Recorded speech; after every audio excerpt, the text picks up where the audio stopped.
Praise the lord. మన ప్రభువైన యేసుక్రీస్తు నామంలో అందరికీ శుభాభివందనములు.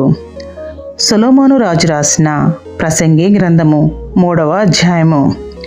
ప్రతిదానికి సమయము కలదు, ఆకాశము క్రింద ప్రతి ప్రయత్నమునకు సమయము కలదు. పుట్టుటకు చచ్చుటకు, నాటుటకు నాటబడిన దాని పెరికివేయుటకు, చంపుటకు బాగు చేయుటకు, పడగొట్టుటకు కట్టుటకు, ఏడ్చుటకు నవ్వుటకు, దుఃఖించుటకు నాట్యమాడుటకు, రాళ్లను పారవేయుటకు రాళ్లను కుప్పగా వేయుటకు, కౌగిలించుటకు కౌగిలించుట మానుటకు, వెదకుటకు పోగొట్టుకొనుటకు, దాచుకొనుటకు పారవేయుటకు, చింపుటకు కుట్టుటకు, మౌనముగా నుండుటకు మాటలాడుటకు, ప్రేమించుటకు ద్వేషించుటకు, యుద్ధము చేయుటకు సమాధాన పడుటకు. కష్టపడిన వారికి తమ కష్టము వలన వచ్చిన లాభమేమి? నరులు అభ్యాసము పొందవలనని దేవుడు వారికి పెట్టి ఉన్న కష్టానుభవమును నేను చూచితిని. దేని కాలమునందు అది చక్కగా నుండునట్లు సమస్తమును ఆయన నియమించి ఉన్నాడు.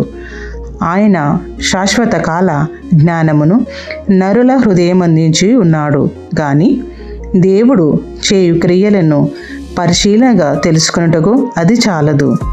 కావున సంతోషముగా నుండుట కంటేను, తమ బ్రతుకును సుఖముగా వెళ్ళబుచ్చుట కంటేను శ్రేష్టమైనదేదియు నరులకు లేదని నేను తెలుసుకొంటిని.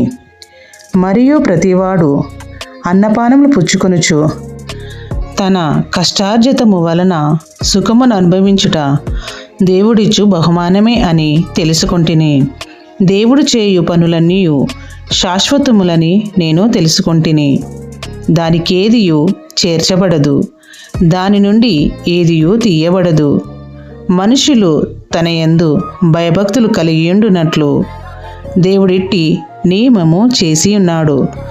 ముందు జరిగినదే ఇప్పుడును జరుగును, జరగబోవునది పూర్వమందు జరిగినదే. జరిగిపోయిన దానిని దేవుడు మరలా రప్పించును. Praise the lord. మన ప్రభువైన యేసుక్రీస్తు దీవెనలు అందరికీ మెండుగా కలుగును గాక. ఆమెన్.